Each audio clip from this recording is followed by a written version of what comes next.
Oi pessoal, tudo bem? Começa agora mais um Futuro Talks, o programa em que eu recebo as pessoas que pensam, trabalham e fazem a saúde no nosso país. Eu sou Natália Cuminali, jornalista especializada em saúde e fundadora do Futuro da Saúde. Hoje a gente vai discutir sobre as transformações na saúde e os caminhos do Hospital Alemão Oswaldo Cruz. E antes de eu apresentar o meu convidado para vocês, eu não posso esquecer de avisar que se vocês ainda não assinam o canal, para vocês assinarem e ativarem as notificações.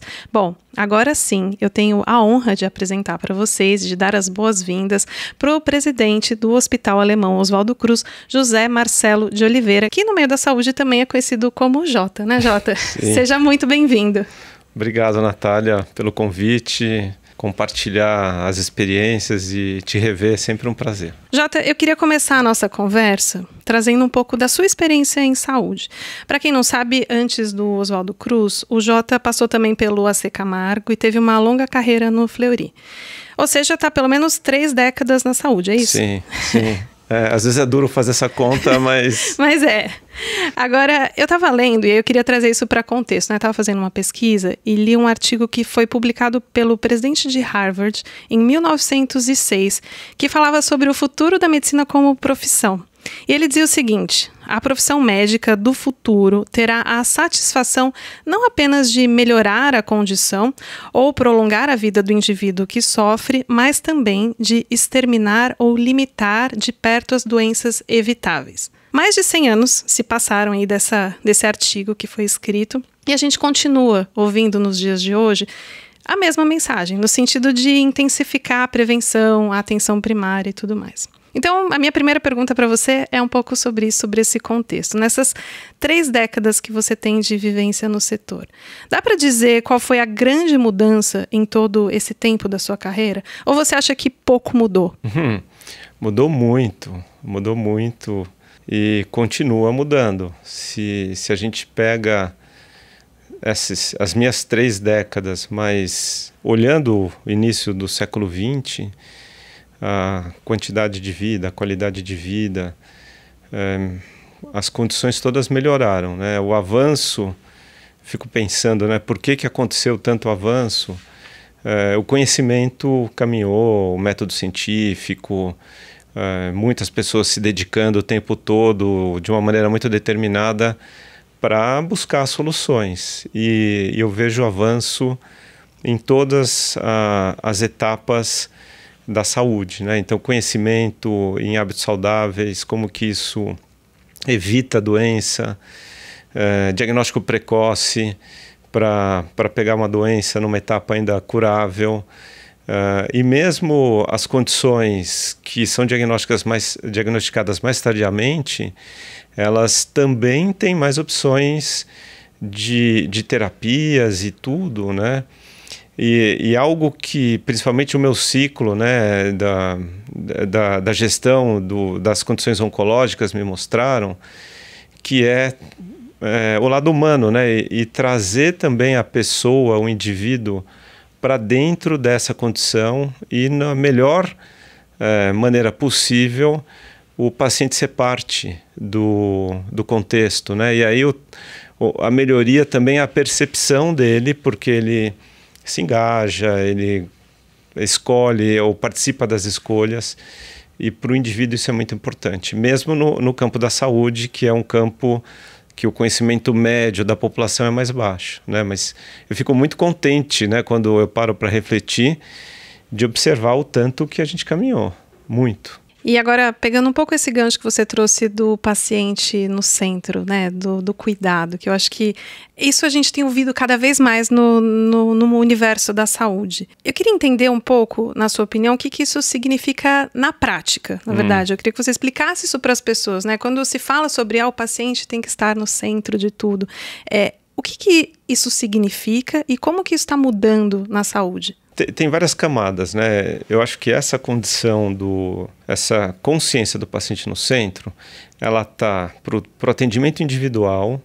Então, o médico de hoje, diferente do curso que eu fiz...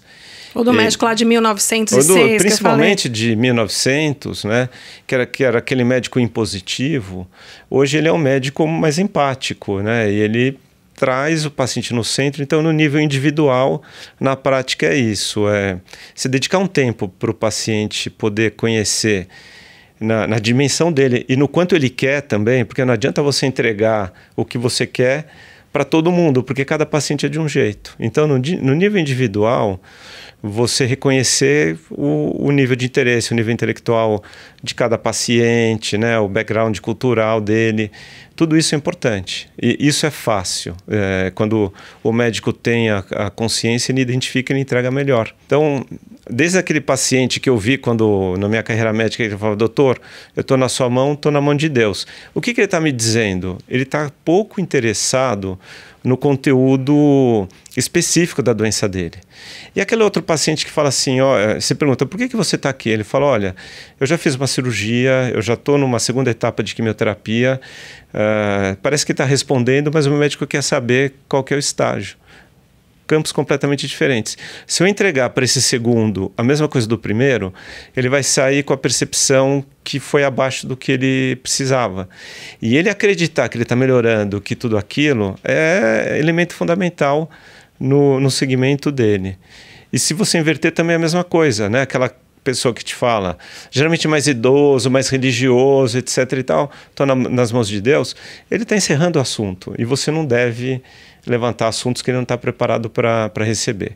Isso é no nível individual, na relação médico-paciente, que é o elemento central da saúde. Sempre está lá o médico e o paciente se encontrando. No nível sistêmico, aí, como gestão e tudo mais... Era isso que eu ia te perguntar, porque essa é a solução... pensar no paciente de uma forma individualizada, que faz todo sentido com toda essa sua explicação. Agora, você comanda um hospital, então também que tem que trazer essa solução do paciente no centro num sentido mais global, né? Sim. E qual que é a dificuldade disso, né? Então, aí no nível sistêmico tem todas as camadas que a gestão traz, desde o desenho da experiência, da arquitetura, do espaço, né? Lembrando que tem etapas anterior ao encontro mágico do médico e do paciente, depois as posteriores, e você inverter a lente e também considerar o que é importante para o paciente e não só para a gestão. Porque você fala assim, olha, se eu colocar um desenho desta maneira, vai ficar mais barato para eu construir aquele espaço, eu vou gastar menos. Só que para o paciente talvez não seja tão bom, a privacidade para ele é importante, ter salas de espera um pouco mais individualizadas é bom, tudo isso é valor. Então, quando você olha sistemicamente, você traz essa perspectiva. E aí qualquer camada sempre tem essa perspectiva, né? Então, avaliar a satisfação, rodar aqueles ciclos de melhoria contínua. E aí tem 1000 ferramentas, mas é sempre falando, olha, e o paciente nessa história? E muitas vezes a gente quer, por uma empolgação ou por uma imaturidade, né, quer resolver tudo. Mas basta perguntar, né? E aí o paciente te entrega a solução e muitas vezes você não pensou nisso. Então, para a visão sistêmica é isso, nos teus planejamentos, nas execuções, trazer a perspectiva dele. E depois que você resolveu tudo, está rodando, é continuar medindo, observando, perguntando, porque sempre dá para melhorar. E essa é a essência do balanço entre custo-benefício e tudo mais. E aí agora pensando do lado do paciente, né, que recebe cada vez mais uma oferta diversas de serviços de saúde, por exemplo. Como que a qualidade entra nesse contexto todo, né? Como que é medida essa qualidade e o que deve ser levado em consideração ali do ponto de vista, acho que também trazendo aqui do paciente e da gestão? A qualidade é um elemento que na saúde, na medicina, ele vira um significado meio difuso, né? Então a gente sempre fala, eu gosto de falar isso, qual que é a qualidade tangível? O que a gente está falando de qualidade? Porque muitas vezes alguém não quer aceitar uma mudança porque vai perder qualidade, né? Mas você fala, peraí, o que eu estou perdendo? E de fato, quando você começa a ver, você não está perdendo, é mais uma resistência cultural à evolução, né? Então medir objetivamente a qualidade é importante.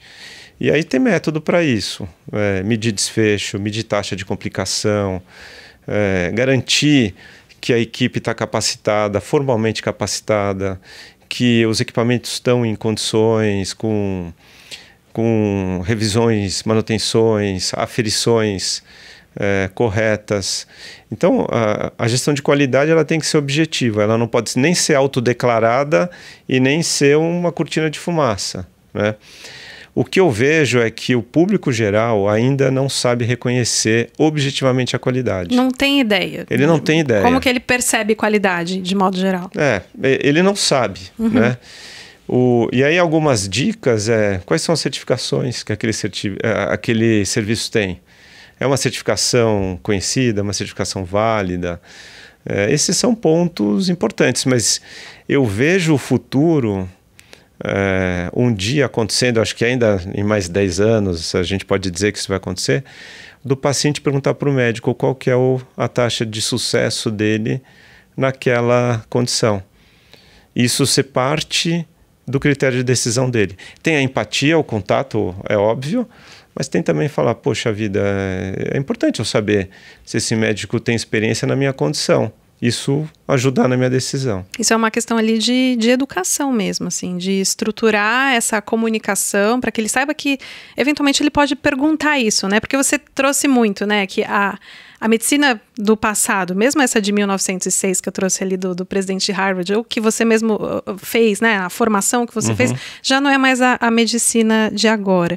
Ao mesmo tempo, para o paciente, talvez isso ainda não tenha sido, não tenha ficado tão claro do ponto de vista que ele pode fazer perguntas e que ele pode questionar o médico sobre essas questões, por exemplo, taxa de desfecho, né? Porque às vezes parece que você está sendo invasivo, né, de perguntar. E o médico do futuro que tem essa informação, ele vai se sentir ainda mais capaz de fazer a troca com o paciente e de reforçar os vínculos de confiança, que é um elemento fundamental para seguir, porque na medicina também eu não posso garantir o desfecho, porque tem as variações individuais, né? Mas... E aqui, quando a gente fala de desfecho, acho importante a gente explicar para o público leigo, né? O resultado ali daquele tratamento, né? Isso. E é o resultado imediato, depois o resultado a médio e a longo prazo, né? E porque para o paciente, como ele não consegue avaliar muito bem, se ele conseguiu construir uma relação de confiança, isso está na literatura médica, ele vai entender que no caso dele não deu certo, né? E que isso era possível. Isso não quer dizer que foi uma má prática. Era só uma taxa que, na exceção, aconteceu com ele, né? E é lamentável, obviamente, no nível individual, mas faz parte das possibilidades. Então, a gente trazer a conversa nesse nível é muito bom. Mas, de novo, você tem que olhar no olho do paciente e falar, bom, esse indivíduo, ele está pronto para essa conversa ou não. E o ao contrário também acontece. Quando o indivíduo está pronto e o médico não está pronto, aí é isso que você disse. Fica constrangedor. A percepção do médico é que não confia nele e tal. E os médicos mais tradicionais e tal, geralmente reagem assim. Mas os médicos mais jovens, isso é normal. Eu vejo isso como normal. Eu passei por essa transformação. Passou por essa transformação de entender que isso é natural, né? Que isso é natural. Legal. Tem um levantamento que eu queria também trazer aqui para você, da Ipsos, que aponta que para os pacientes, alguns tópicos são extremamente relevantes quando se fala em experiência. E aí são coisas super básicas, tipo que o médico ouça, que a comunicação seja clara, que tenha um plano de cuidado transparente, que explique os caminhos e que leve a dor a sério. Lendo esses tópicos parece meio que, né, é básico, né? Isso devia estar no centro de qualquer ponto. Só que o que é preciso fazer para que isso seja de fato garantido para o paciente? E aí eu estou perguntando do ponto de vista de gestão mesmo, porque quando você comanda uma instituição, e aí eu queria que você trouxesse um pouco da sua experiência dentro do hospital, você precisa estabelecer critérios, formas de mensurar isso e talvez também de colocar isso na cultura, né? Qual que é a dificuldade disso? Porque para a gente como sistema, como gestão, conseguir superar essas etapas, você tem que identificar quais são os pontos críticos do paciente, porque é nessa hora que ele sente a falta ou ele reconhece a presença, né? Então, Como gestão é você falar, bom, nesse ciclo de serviço que eu tenho na minha frente, o momento de estresse dele é tal e tal, e nesse momento eu vou tratar diferente, né? Então, tem aquele livro lá, né? Se a Disney administrasse o seu hospital, como que seria, né? Eu nunca li esse. Tem esse. A gente falou de livros, né? Eu já vou anotar. A gente falou de livros no bastidor, mas esse daqui eu também vou anotar. Então, quando você olha, pega assim, um processo simples. Mamografia. Toda mulher vai passar por isso ou já passou por isso, né? Qual que é o momento crítico da mama? É quando aperta a mama, é desconfortável, mas não é o momento crítico. O momento crítico é se depois das 4 incidências, o técnico volta na sala e fala, olha, só vou fazer mais uma. A mulher desmonta. Porque ela acha que tem alguma coisa errada ali. Acha que tem alguma coisa errada. Se você chegar e falar, olha, tem uma imagem que eu acho que não é nada, mas para documentar definitivamente a gente vai repetir mais uma. É uma outra forma de entregar a mesma experiência, né? Sim, senão você volta com frio na barriga por não sei quanto tempo. Até o dia do resultado. Exato. Até o dia do resultado. Agora, pega esse mesmo ciclo. A gente perdeu essa chance, porque na hora do laudo ali, a gente dispensou o paciente e não pediu essa complementação. Aí eu vou ter que ligar para ela. Putz, caiu a casa. Mas se eu me preparar para essa ligação, ela não vai sofrer tanto. Então, isso é no exemplo muito simples. Agora, coloca isso no ciclo de um paciente no hospital. Primeiro ele tem o medo do diagnóstico. Então, na época do diagnóstico, a gente tem que ser muito cuidadoso. Aí a próxima pergunta eu vou conseguir pagar ou não esse tratamento? Tem tratamento e se eu vou conseguir pagar? E hoje tem a intermediação das operadoras, que é bom para o sistema, mas muitas vezes tem os pré-requisitos, tem os delays, o tempo de resposta e tudo isso gera estresse. Então, o que a gente busca na gestão é tentar simplificar tudo isso. Esse é um exemplo de olhar colocando o paciente no centro, mas ele nem sabe que isso está acontecendo em favor dele. Mas é a busca incessante. E se é difícil, tá bom, como que eu vou poder superar isso um dia? Eu reconhecer os pontos críticos e colocar minha energia nele. Então, quando a Ipsos faz essa pesquisa e quando a gente vê outras, isso ajuda muito. Porque você fala, já sei, não vou perder tempo nessa etapa. É aqui que eu vou colocar meu esforço. E aí tem que todo mundo estar no mesmo time, né? Não é eu fui ali e aquela pessoa era incrível. Não. É todo mundo, por onde eu passei, me atendeu dessa forma. Né? E todo mundo significa está na cultura, significa nos programas de capacitação, significa no sistema de informação, porque a hora que chega um novo colaborador na recepção, ele tem que entender que é um paciente que está num momento frágil e muitas vezes não está no crachá dele. E a gente olha para as pessoas, elas estão bem, mas emocionalmente não. E é nessa hora que os problemas surgem, porque é uma diferença de expectativa de um lado e do outro, né? E isso acontece em qualquer serviço, né? Eu aprendo muito quando eu estou fora da saúde, vendo as outras coisas acontecendo, né? E eu acabo ficando um cliente muito chato. Me conta um exemplo. Eu fico um cliente muito chato, né? Então, sei lá, quando você está para embarcar num voo, então você observa os detalhes, às vezes você faz uma pergunta que você sabe a resposta, mas você quer ver como que o sistema reage, você vai aprender tudo isso. O meu melhor exemplo, já que você perguntou, e eu acho que o público vai gostar disso, né? Eu fiz um treinamento de serviços no modelo da Disney, aqui no Brasil, né? Não foi aquela de ir para lá e tudo mais. E aí no treinamento eles falaram assim, olha, a gente sabe que as famílias esquecem onde parou o carro, depois de ficar um dia inteiro no parque. Nossa, eu também esqueço. Então a gente tem um método para fazer as pessoas lembrarem. E eles explicaram qual que era o método. Então, quando você chega para parar o carro, você não para em qualquer lugar. É para sequencial. Parece que o cara está te ajudando. Para aqui, para aqui, para aqui. Mas não, ele está fechando a fila. A hora que fecha a fila, ele anota o horário que aquela fila fechou. Essa é a primeira dica que ele tem para resgatar esse carro. Depois eles falam, olha, a gente fala 3 vezes a cor daquele estacionamento e o personagem. Então, você parou no Pateta. O Pateta é a cor azul. Bem-vindo ao estacionamento do Pateta. Aí você entra no trenzinho para ir no parque. Esse é o trenzinho do Pateta. Esse é o trenzinho azul. Tarará, tarará.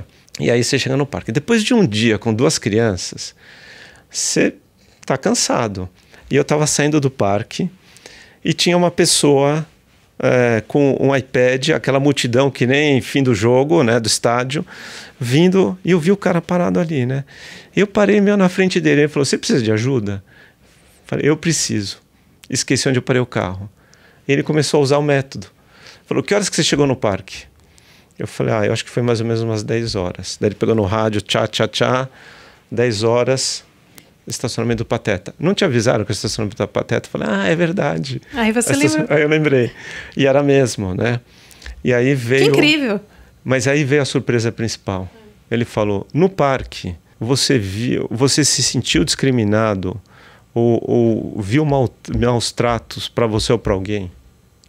Aí caiu o queixo. Olha o nível de preocupação que eles estão mapeando toda a experiência. Isso tá bom, é ótimo, mas o que mais? Isso a gente tem que levar para a saúde, para o bem do paciente. Sensacional, sensacional. Eu adorei esse exemplo, estou aqui ainda pensando sobre ele, porque como levar isso para a saúde?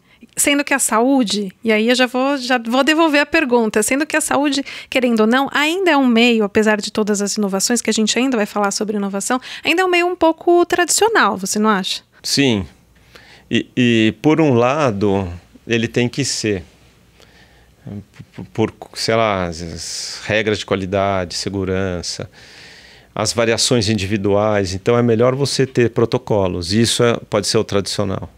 Tá, mas é meio que abrir a cabeça mesmo, né? Sim, para continuar evoluindo e a tradição ir se adaptando, né? Como a vestimenta, como as comunicações, né? Isso que a gente está fazendo aqui é muito mais contemporâneo se a gente fosse fazer há 30 anos atrás. Com certeza, com certeza. E até usar todos os dispositivos que a gente usou durante a pandemia, né, de fazer à distância e eventos à distância que antes eram, né, inimagináveis ou talvez vistos com algum preconceito, né, do tipo, a qualidade não vai ser tão boa assim. Isso a saúde também tem rompido um pouco essas barreiras, né? Sim, muito. Da distância. Da distância, da flexibilidade, isso passa pela relação custo-benefício, conveniência, esforço para acesso, né? Na pandemia, quer dizer, chamou muita atenção a quantidade de consultas remotas e isso era tudo de bom, porque o paciente tinha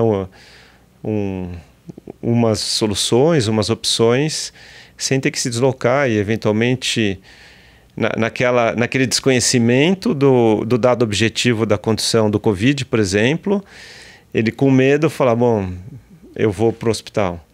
E talvez ele não estava infectado e ao ir no hospital ele estava indo no ambiente de maior risco. Então, você modular essas coisas é muito bom. Eu agora queria falar um pouco sobre inovação. Tudo que a gente falou, querendo ou não, acaba sendo uma parte importante ali dessa nova construção da saúde. Mas quando a gente fala de inovação, a gente tem visto também iniciativas incríveis, né? Que a gente até falou um pouquinho nos bastidores. Mas aí pensando nesse contexto de paciente no centro, né? Qual que é a importância que a inovação de fato gere um valor para o paciente? Porque às vezes tem isso, tem produtos muito legais, muito interessantes, que não necessariamente acrescentam ali alguma coisa na jornada toda. Pelo menos é um pouco da percepção que eu tenho à distância. Imagino que para você deve ser ainda mais difícil, né? Na gestão ali de um hospital, você ter que determinar o que é a inovação que você vai investir ou não, né? Ele não é necessariamente mais difícil. E por que eu te falo isso? Porque as tuas iniciativas de inovação têm que estar conectadas com a estratégia do negócio. E aí você inverte a lente, porque você vai buscar o seu desenvolvimento para cumprir e atender a tua necessidade e, obviamente, a necessidade do paciente e da solução de saúde que você tem que entregar. Então, essa mudança de perspectiva muda muito e te facilita encontrar a solução que você quer. Então, não é ir ao shopping para comprar o que você quer naquele dia. Faz a tua listinha e busca. E aí você convida as soluções, as startups, os aplicativos, enfim, o que você precisa conhecer para fechar aquele gap específico, né, de inovação. E lá na agenda do Oswaldo Cruz, a gente amadureceu para isso, né? A gente tem um centro de inovação muito ativo, já com uma boa relevância no No ano passado, num dos rankings de inovação, a gente ficou muito bem posicionado, então não estou me autodeclamando, então a gente se submeteu a um ranking e foi reconhecido, né? É você entender na tua estratégia onde você busca a solução e olhar para dentro e para fora. Então, muita gente que está olhando para fora está certo, mas, por exemplo, um banco cria um acelerador, por quê? Porque ele está buscando distribuir os investimentos e capturar um valor nisso. Tudo certo. Mas essa é a posição de um banco. Eu não sou um banco, eu sou o buscador da solução.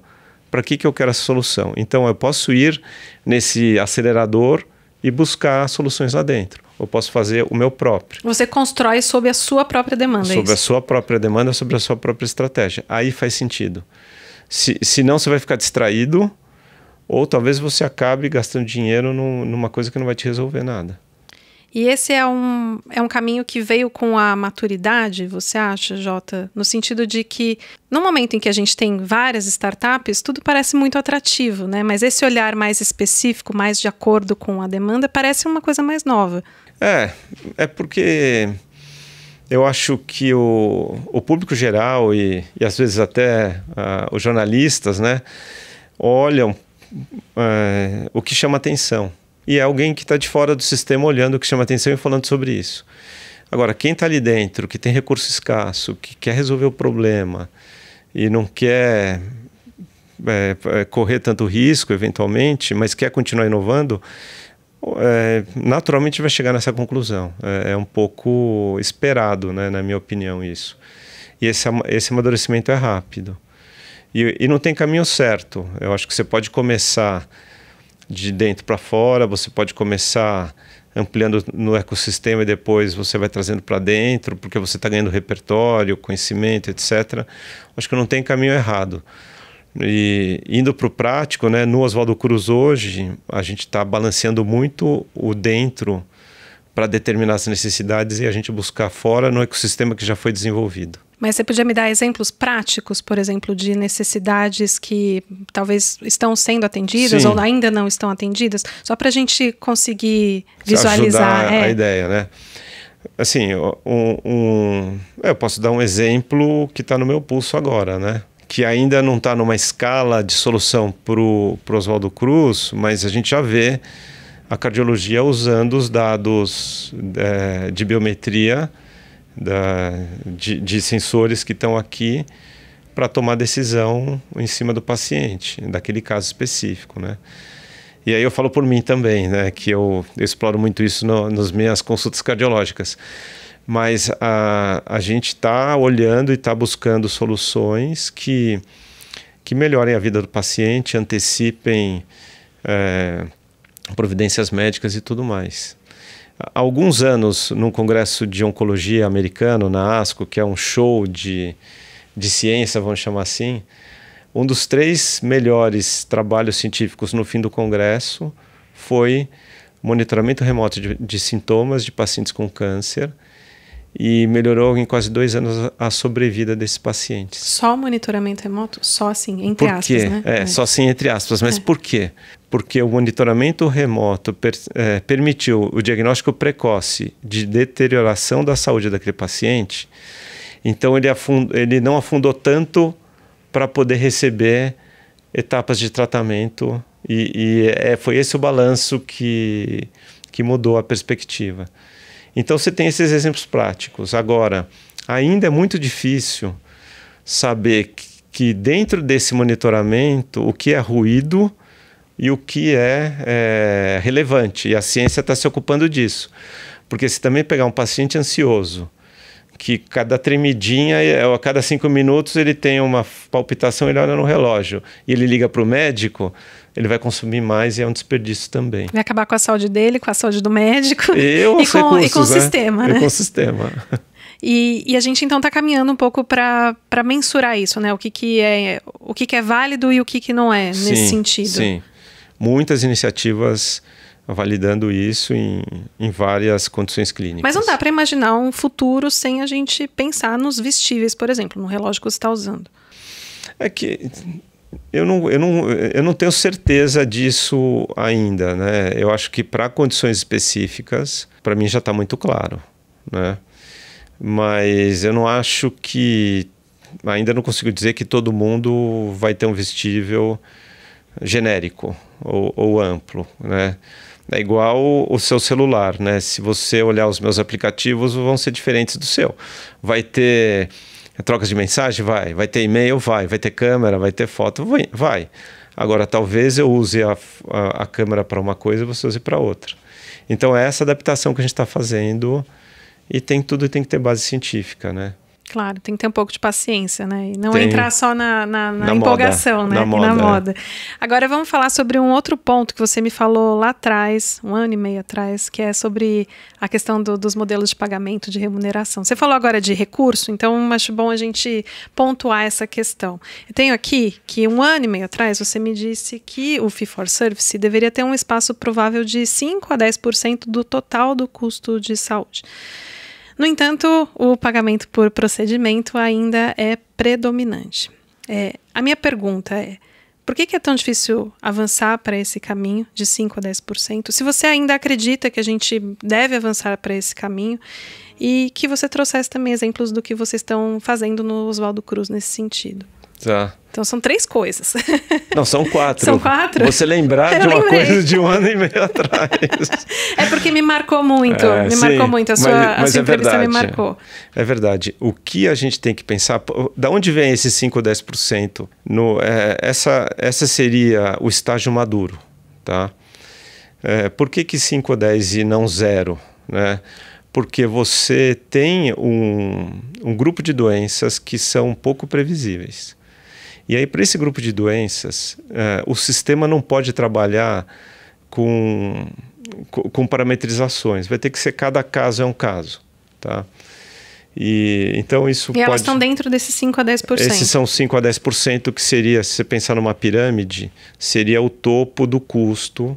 E esse custo vai estar predominantemente no ambiente hospitalar de alta complexidade e grande porte, que é o caso do Oswaldo Cruz, que é o caso de outros hospitais. Né? Mais complexos, mais maduros, com corpo clínico mais referenciado, que está numa segunda opinião, num caso mais complexo. Tá? Então aí não tem regra. Por isso que o Fee for Service serve para isso. Tá? Agora, você tem um grande volume do meio que é doenças muito previsíveis. Então pega, por exemplo, o câncer de mama estádio 1 e 2, que são cânceres iniciais. A maioria das mulheres vão se tratar com uma cirurgia simples, que é uma quadrantectomia, simples tecnicamente, né? Não estou falando psicologicamente, mas claro, isso é previsível. E se ela não tiver nenhuma comorbidade, ela vai ficar internada de 1 ou no máximo 2 dias, ou talvez possa ser liberada no mesmo dia. Se ela operar de manhã e estiver bem, sem sintomas, tal, pode ir embora no fim da tarde. O mesmo vale para uma cirurgia de vesícula, por exemplo, ou para uma prótese de joelho. Então, esse grande bloco, com o conhecimento acumulado que a gente já tem hoje, dá para dizer qual que é o range de variação. E aí você trata dos modelos mais evoluídos nesse grande bloco. E você também pode colocar as camadas de variações previsíveis. Então, quer dizer, poxa, um joelho num paciente como eu, né, 50 e poucos anos, uma relativa atividade física e tal, vai cair mais dentro do padrão, provavelmente. Mas se eu fosse sedentário, com menos massa muscular, hipertenso, obeso, aumenta a variabilidade. Mas ela aumenta numa parcela previsível também. Então você pode começar colocando essas camadas. E é nisso que eu acredito que vai ser a evolução. Eu acho que a gente já passou do ponto de virada, de consciência. E o que falta? É a fragmentação do sistema, né? Que não permite, muitas vezes, a gente garantir que essa variabilidade ela seja reduzida ao mínimo possível. Então, o que é uma fragmentação? Eu tenho cirurgião no hospital, mas o exame está sendo feito em outro lugar. E o exame do outro lugar não segue o protocolo que aquela decisão clínica em cima da cirurgia do joelho, por exemplo, vai precisar fazer. E aí tem uma falta de informação. Ou você vai ter que repetir o exame, ou você não vai ter a condição ideal para gerar o desfecho fundamental, né? Nesse mesmo exemplo da cirurgia do joelho, imagina o seguinte: o hospital te ligando 2 dias antes e falando, Natália, para a cirurgia daqui 2 dias você tem que tomar tal providência. Se você não tomar essa providência, a sua cirurgia vai ser cancelada. Aí você fala, então eu entendi. Aí na véspera, liga de novo e confirma. Ontem você fez isso? Fez. Então tá bom. No dia da cirurgia, Natália, checklist aqui. Tudo nota 10, vai para a cirurgia. D+1 pós-operatório, imagina o hospital te ligando falando, Natália, hoje você tem que andar 1 quilômetro. Eu vi no teu relógio aqui, no sensor, que você não andou nada ainda. O que aconteceu? Eu tô com medo. Medo do quê? De sentir dor. Não fique com medo desse, porque se você não andar 1 quilômetro hoje, amanhã você não vai andar 2, depois você não vai andar 3, e o desfecho não vai ser o esperado. Né? Então, por isso... E você divide a responsabilidade com o paciente. Você divide a responsabilidade com o paciente. E aí eu engajo no começo da tua pergunta, da primeira pergunta.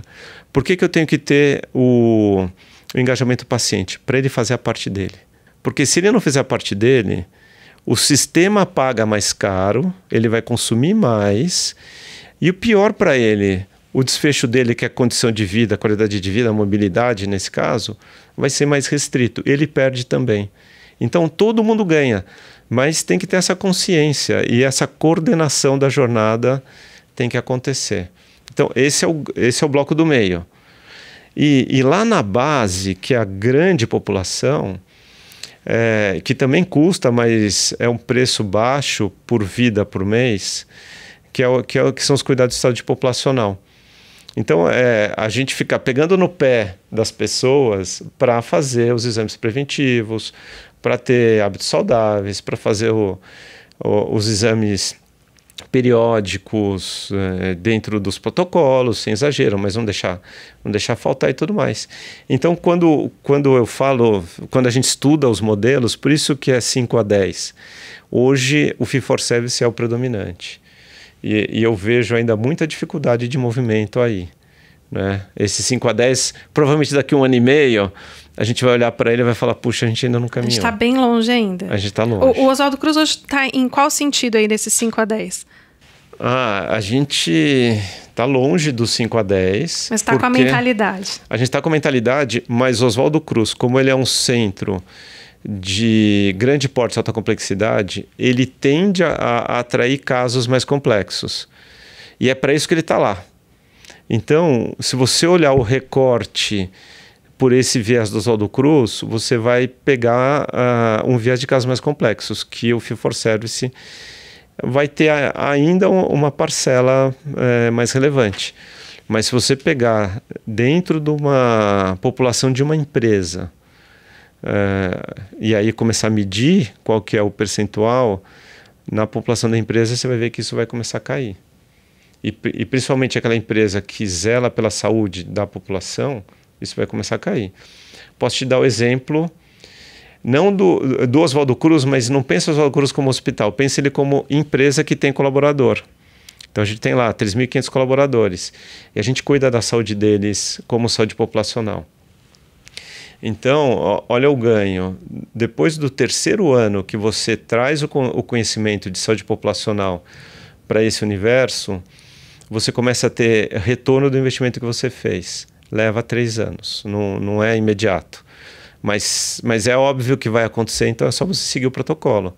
Então, você tendo essa prática, você vê queda de hipertensão, queda de hipercolesterolemia, menos obesidade. Nas mulheres gestantes, né, que você passou por essa experiência agora, né? A mulher gestante que não está no pré-natal, ela vai ter provavelmente 10% de chance de ter uma complicação perinatal, que é tudo que a mulher não quer. Né? Embora deixar o neném na maternidade, ou o neném pode ir, mas ela tem que ficar. Não é isso que a gente quer. E custa mais, né? Se você faz o pré-natal, que é cuidar da saúde da gestante, essa taxa cai para 2%. Olha a desproporção.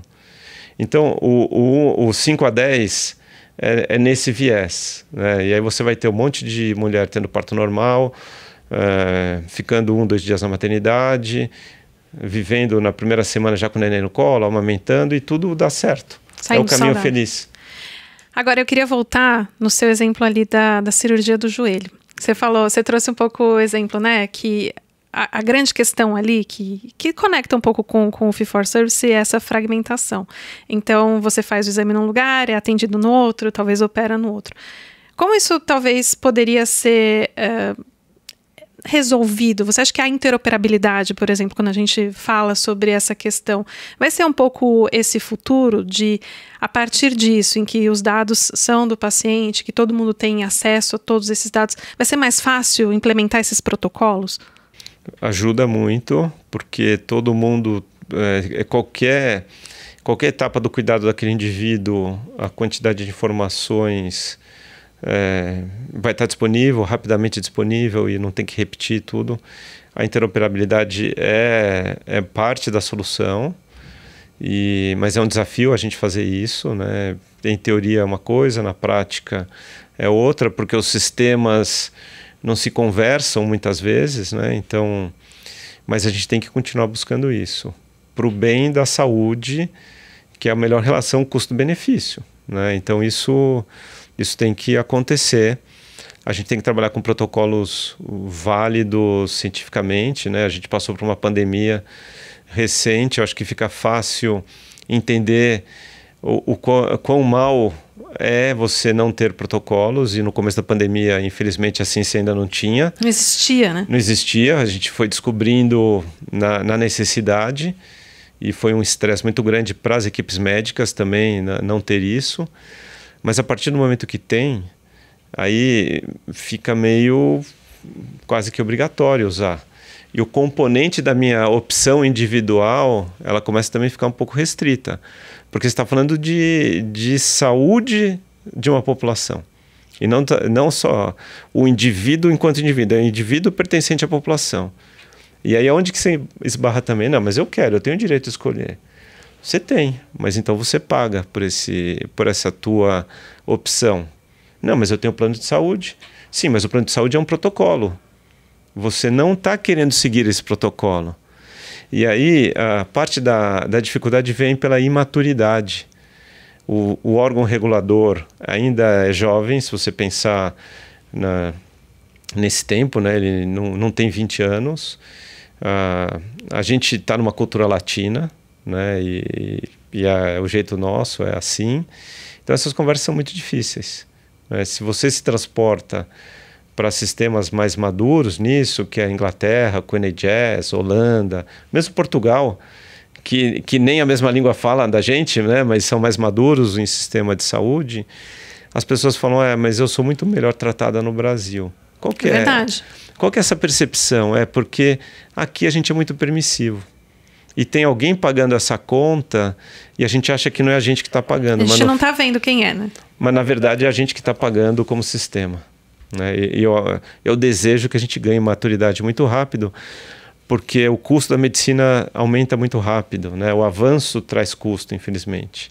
E a gente não pode consumir medicina como a gente consome um outro bem. Sem dúvida.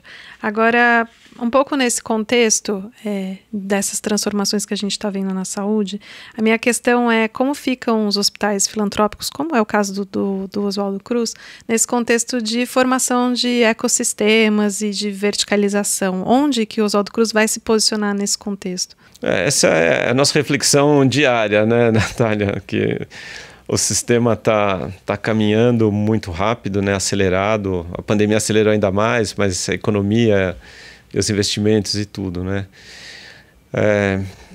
A saúde, ela tem uma reflexão que é o quanto de verdade isso participa da economia como investimento e tal, né? Quando você fala de uma instituição filantrópica, ela está buscando muitas coisas de longo prazo. Ela tem que ser sustentável, porque senão as coisas não acontecem, né? Então a gente busca o resultado, mas a gente tem uma camada de investimentos que permitem a gente caminhar no desenvolvimento da prática, numa escolha, como eu falei, de longo prazo, numa tecnologia que talvez vai fazer diferença um pouco mais na frente, no investimento eventualmente maior na capacitação de colaboradores. E essa perspectiva de médio e longo prazo, né? O Oswaldo Cruz tem 125 anos, né? A gente celebrou isso ano passado. Isso conecta com um tipo de corpo clínico, com um perfil de corpo clínico que também pensa assim, né? E olha a medicina por essa perspectiva do bem social, do bem comum, né? E também uma parte, principalmente no nível máximo da governança dessas instituições, são doadores, né? E isso muda também a perspectiva, né, de que resultado esse doador está buscando. Não é a lógica do mercado. Não é a lógica do mercado. Ao mesmo tempo, de alguma forma, precisa se posicionar dentro dessa transformação que está acontecendo na saúde, né? As parcerias podem ser um caminho, Jota? Você acha que, de repente, pensando nesse contexto de ecossistema, isso está no radar? Eu acho que as parcerias são um caminho, porque escala traz benefícios, né? E é isso que a gente vê dos grandes grupos hospitalares, tanto dos diversificados quanto das redes hospitalares, né? E essas instituições, por mais que cresçam e sejam sólidas, elas não têm o mesmo potencial de captação de recurso e investimento, né? A lógica é outra, né? Então, a colaboração entre as instituições filantrópicas tendem a aumentar, e aí não vai ter uma forma única, né? Vai ter que pensar quais são as necessidades, as semelhanças e a convergência de interesses, né? E geografia, quer dizer. Mas eu acho que isso vai acontecer bastante daqui para frente. Que já é minha próxima pergunta.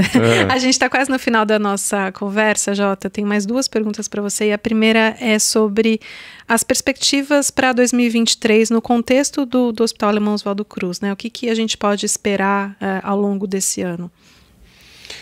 O 2023, né, como que a gente está olhando lá no Hospital Alemão Oswaldo Cruz? A gente está inserido num sistema, a gente não é imune ao que acontece fora. E uma das coisas que ficou muito claro para mim na pandemia, a saúde é sistêmica. Mesmo num hospital filantrópico ali, na região que a gente não está imune ao que acontece do lado, né? Principalmente no pronto atendimento, por exemplo, né? Então, a gente está entrando 2023 com uma consciência que é um ano muito desafiador. A gente tem os elementos externos, são ainda... A gente está passando por uma transição, né? Acabamos de receber um novo presidente, um novo ministério. Então, tudo isso influencia no sistema de saúde. Então, essa é a camada mais perto da gente. Uma outra camada que influencia muito é a economia. E a gente está num ambiente restritivo, né? Juros desse tamanho restringem crescimento econômico e aumentam o desemprego. Isso tudo impacta qualquer prestador de serviço, né? Então, a nossa perspectiva para 2023 é de muita consciência e muita seletividade para investimentos, para garantir os retornos dos investimentos que a gente está tendo, né? Um outro elemento importante são as operadoras de plano de saúde, né? Porque a pandemia ela trouxe provavelmente 2 coisas que mudaram muito o comportamento. Uma é o represamento de diagnósticos de doenças. Os pacientes se afastaram por 1, 2 anos dos seus cuidados de saúde. Só que, infelizmente, as doenças continuaram a progredir. E doenças mais avançadas custam mais. E as operadoras estão sobrecarregadas com esse elemento. Tem um aumento da sinistralidade, Tem um aumento da sinistralidade. E tem um outro ponto que surgiu para mim mais recentemente, nas discussões da ANAP, né, para ser justo aí com a fonte, que provavelmente as pessoas tiveram uma percepção que é importante cuidar da saúde. E que é bom por um lado, mas aumenta o consumo. E o modelo de previsão pode estar um pouco desequilibrado. E aí para o hospital você presta o serviço e depois que você recebe, né? Então, esse desbalanço, esse desequilíbrio está muito presente em 2023. Tá? É assim que eu tô entrando, liderando um hospital que é um hospital importante dentro do sistema e observando os demais. E provavelmente todos vão ter que fazer igual. Independente se falam que estão fazendo ou não. Mas é a regra que vai ter que fazer. Sim, esse olhar mais cauteloso e mais equilibrado. Mais equilibrado, mais cauteloso, ponderando muito o risco-benefício de qualquer movimento que você faz. E agora, Jota, a última pergunta é a pergunta aqui para jornalista. Eu sei que você apoia e gosta de jornalismo, né, das nossas conversas.